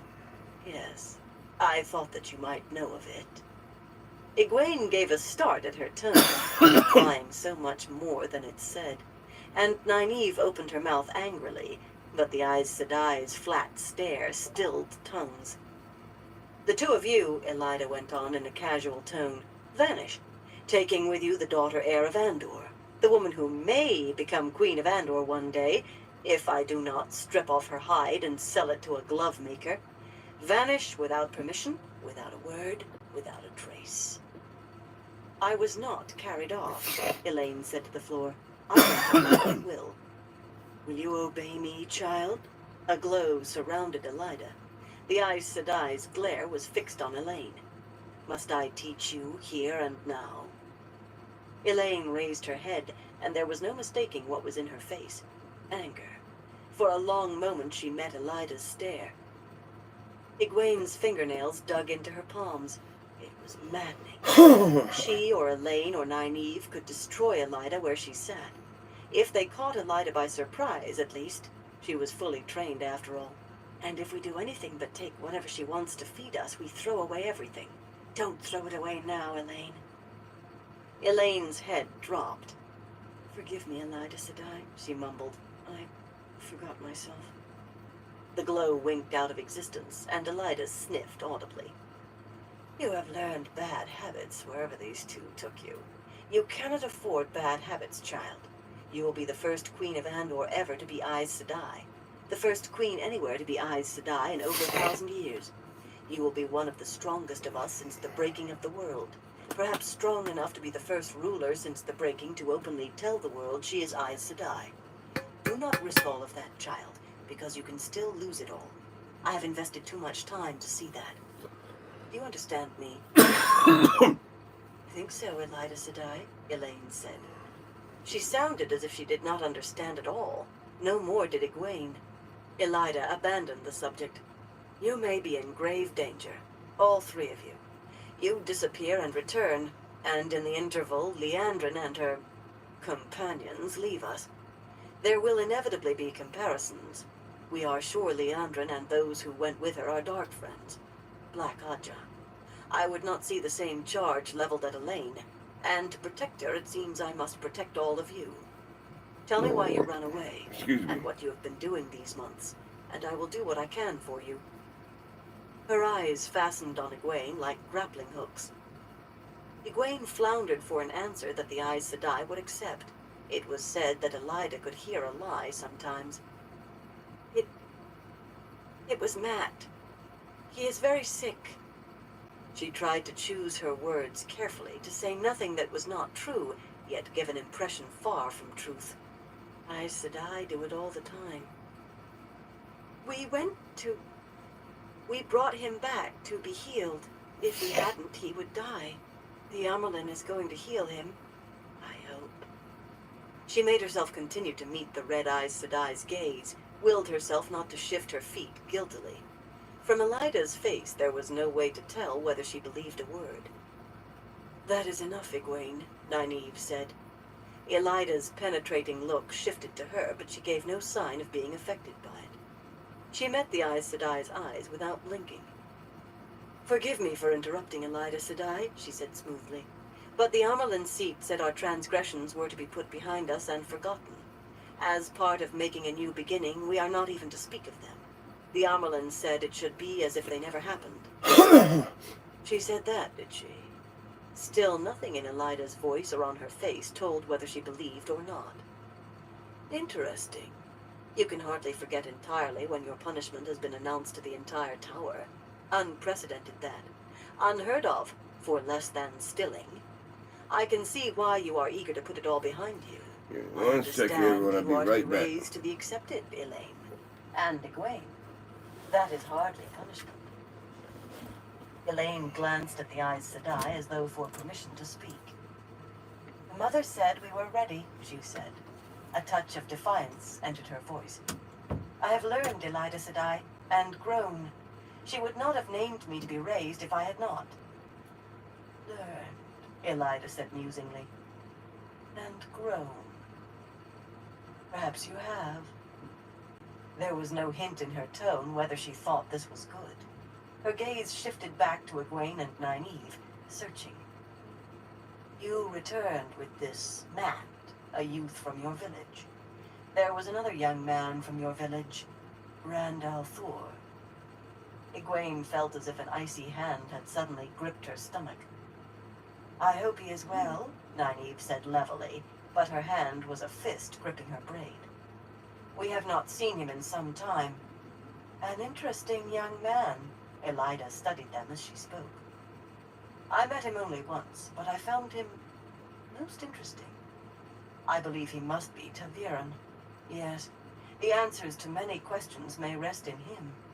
This Emond's Field of yours must be an unusual place to produce the two of you, and Randall Thor. It is just a village, Nynaeve said. Just a village like any other. Yes, of course, Elida smiled, a cold quirk of her lips that twisted Egwene's stomach. Tell me about him. The Amyrlin has not commanded you to be silent about him also, has she? Nynaeve gave her braid a tug. Elaine studied the carpet as if something important were hidden in it, and Egwene racked her brain for an answer. She can hear lies, they say. Light, if she can really hear a lie. The moment stretched on, until finally Nynaeve opened her mouth.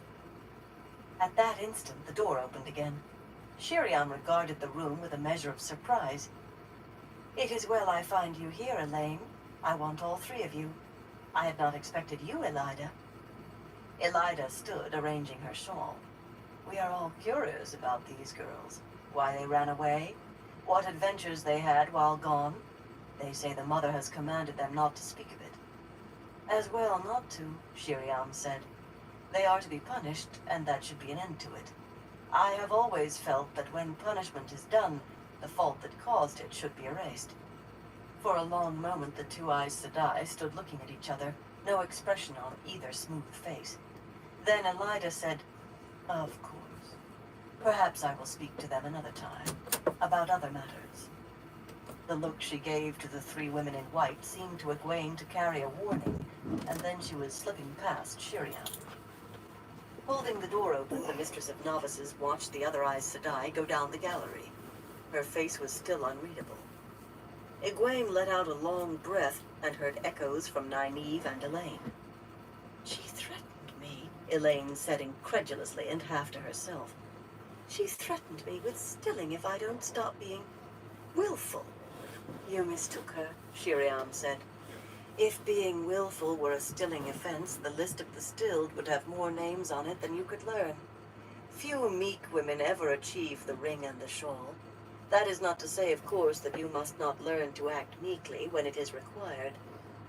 Yes, Sheriam Sedai, they all three said almost as one, and Sheriam smiled.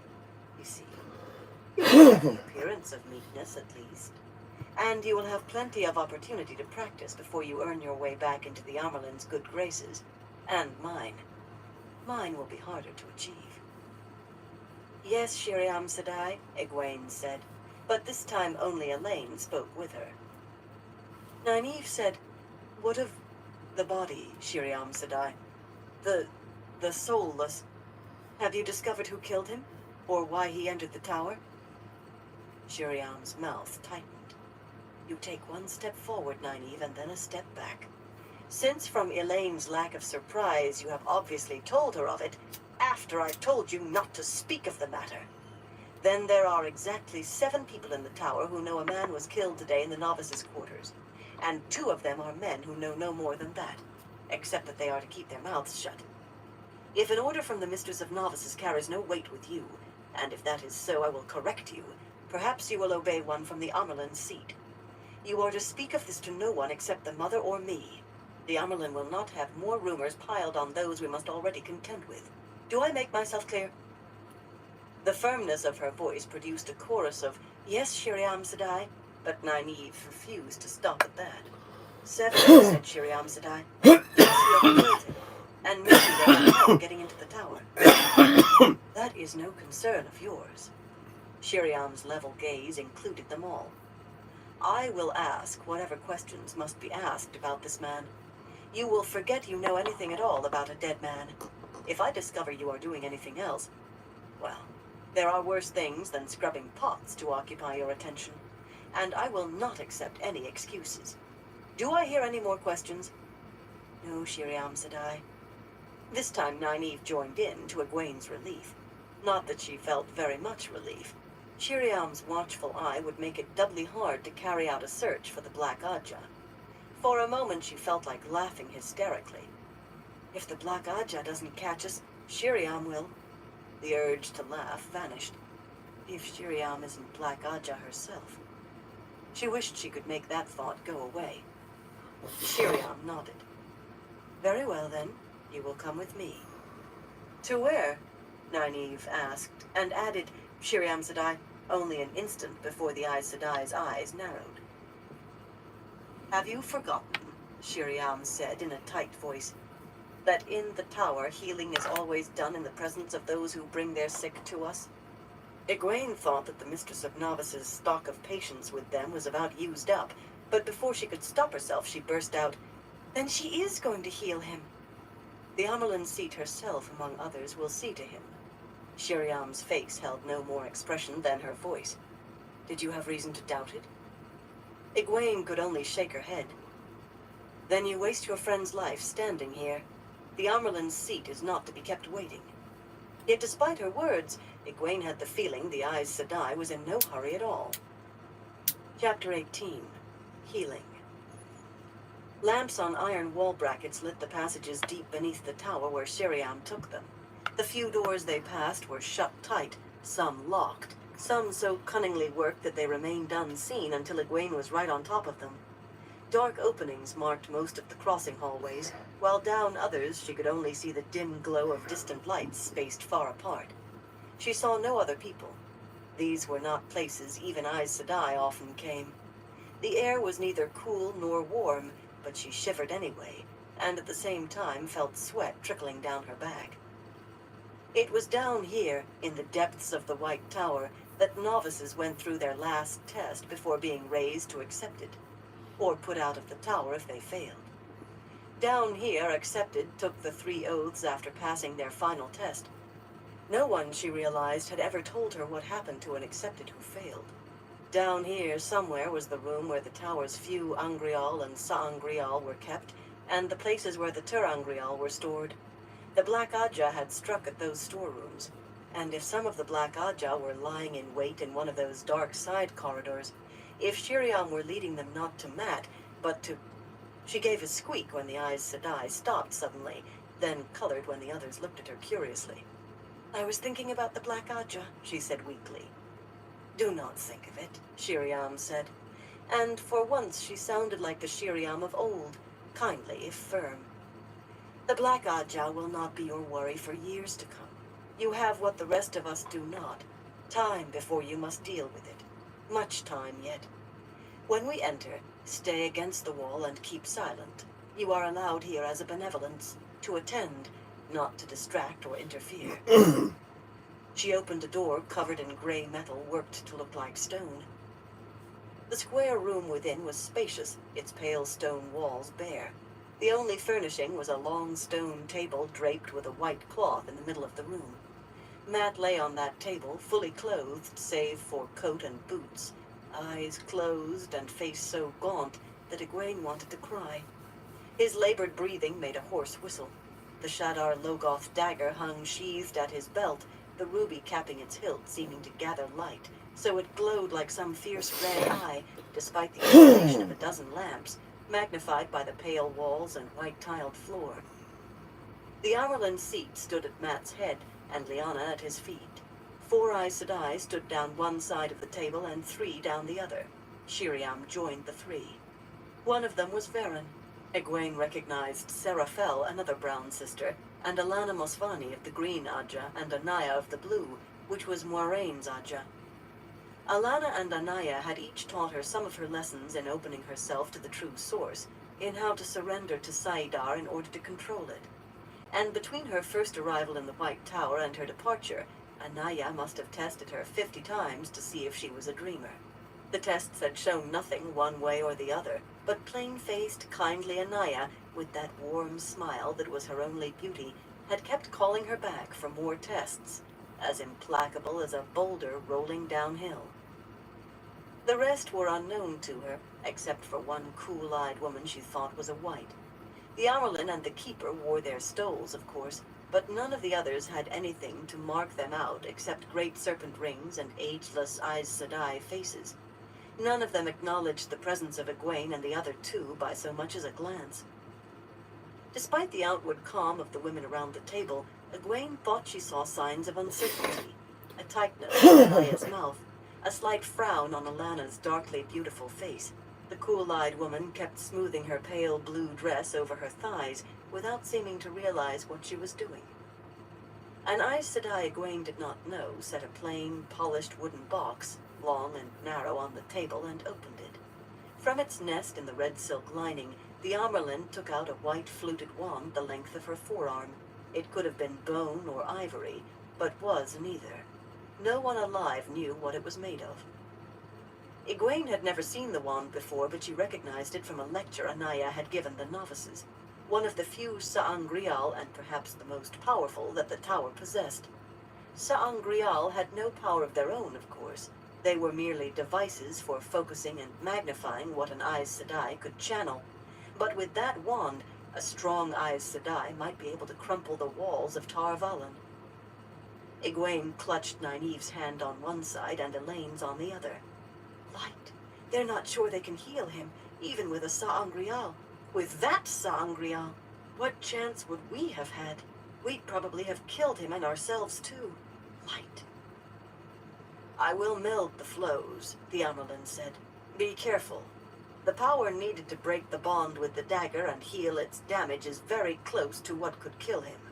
I will focus. Attend. She held the wand straight out in front of her in both hands, above Mat's face. Still unconscious, he took his head and tightened a fist on the dagger's hilt, muttering something that sounded like a denial. A glow appeared around each Aes Sedai, that soft white light that only a woman who could channel could see. Slowly the light spread until that which seemed to emanate from one woman touched that which came from the woman beside her, merged with it till there was only one light. A light that to Egwene's eyes diminished the lamps to nothing. And in that brightness was a stronger light still, a bar of bone-white fire, the sa'angreal. Egwene fought the urge to open herself to saidar and add her flow to the tide. It was a pull so strong she was about to be jerked off her feet. Elaine tightened her hold on her hand.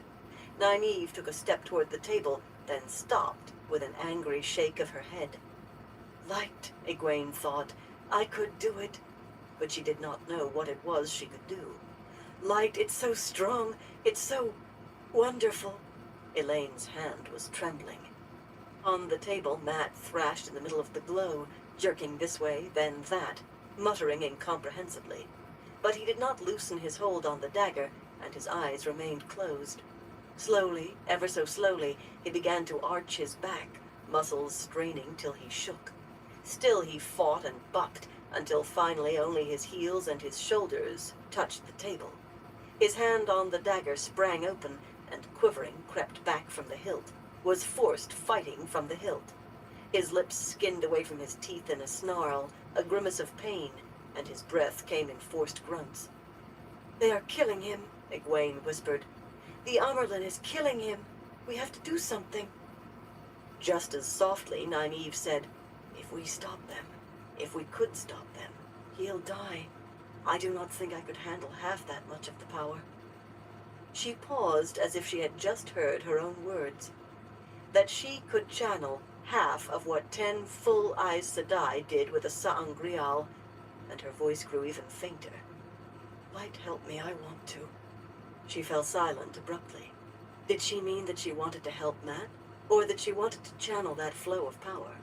Egwene could feel that urge in herself, like a song that compelled her to dance. We must trust them, Nynaeve said in an intense whisper finally. He has no other chance. Suddenly Mat shouted loud and strong, Muad'Din Tiadar Alende Kabadrin Radiem. Arched and struggling, eyes squeezed shut, he bellowed the words clearly. Los Valdar Quebiari, Los Karai an Kaldazar, Al Kaldazar. Egwene frowned. She had learned enough to recognize the old tongue, if not to understand more than a few words. Karai an Kaldazar, al Kaldazar. For the honor of the Red Eagle. For the Red Eagle. Ancient battle cries of Manetheren, a nation that had vanished during the Trolloc Wars. A nation that had stood where the Two Rivers was now. That much she knew, but in some way it seemed for a moment that she should understand the rest, too, as if the meaning were just out of sight, and all she had to do was turn her head to know. With a loud pop of tearing leather, the golden-sheathed dagger rose from Matt's belt, hung a foot above his straining body. The ruby glittered, seemed to send off crimson sparks, as if it too fought the healing. Matt's eyes opened, and he glared at the women standing around him. Mia Allende Aes Sedai, Kabale Misainye, Inda Muagde Aes Sedai Misainye, Mia Allende. And he began to scream, a roar of rage that went on, till Egwene wondered that he had breath left in him. Hurriedly, Anaya bent to lift a dark metal box from under the table, moving as if it were heavy. When she set it beside Matt and opened the lid, only a small space was revealed within sides at least 2 inches thick. Anaya bent again for a set of tongs such as a good wife might use in her kitchen, and grasped the floating dagger in them as carefully as if it were a poisonous snake. Matt's scream grew frantic. The ruby shone furiously, flashing blood red. The Aes Sedai thrust the dagger into the box and snapped the lid down, letting out a loud sigh as it clicked shut. A filthy thing, she said. As soon as the dagger was hidden, Matt's shriek cut off, and he collapsed as if muscle and bone had turned to water. An instant later, the glow surrounding Aes Sedai and table winked out. Done, the Amyrlin said hoarsely, as if she had been the one screaming. It is done. Some of the Aes Sedai sagged visibly, and sweat beaded on more than one brow. Anaya pulled a plain linen handkerchief from her sleeve and wiped her face openly. The cool-eyed white dabbed almost surreptitiously at her cheeks with a bit of Lugard lace. Fascinating, Varen said, that the old blood could flow so strongly in anyone today. She and Seraphel put their heads together, talking softly but with many gestures. Is he healed? Nynaeve said. Will he live? Matt lay as if sleeping, but his face still had that hollow-cheeked gauntness. Egwene had never heard of a healing that did not cure everything. Unless just separating him from the dagger took all of the power they used. Light.